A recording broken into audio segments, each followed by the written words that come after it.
Ivy Evans is about to obtain her degree as a veterinarian technician from Tri-County Technical College in Pendleton, South Carolina.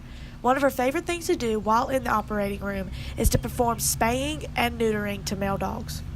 With spaying and neutering dogs, one of the biggest things that we stress to people is with neutering, thankfully, it cuts down on the risk of cancer. So with male dogs, there's perianal cancer that's really common in dogs that aren't neutered. And the older that they get, the worse the cancer can be. And once they have it, it's one of those things that you can't really get rid of. There's a lot of question with pet owners on when exactly their male dog should be neutered or spayed. Ivy discussed if you wait too late, then your male dog may be prone to more aggressive behavior and have a tendency to pee on everything to mark his territory.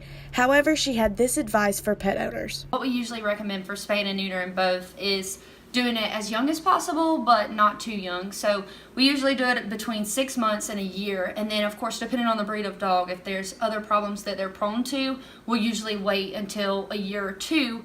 But once they've hit 2 years, they're almost completely mature. With any surgery on their pet, owners are scared their four-legged part of the family will be in a lot of pain.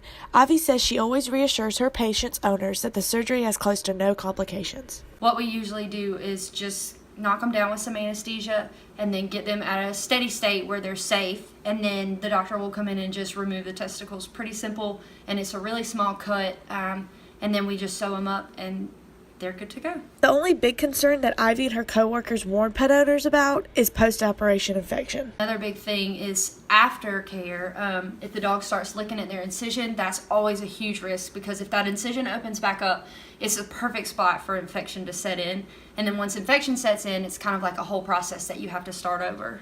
Ivy knew exactly what she wanted to do at a young age. This has been her dream job since her father brought home their first family dog when she was 6 years old. I absolutely love being able to work with animals every single day, because animals are way better than people. One of my biggest things is being able to help them when they need my help, because a lot of times animals don't get to tell us how they feel or how bad they're hurting.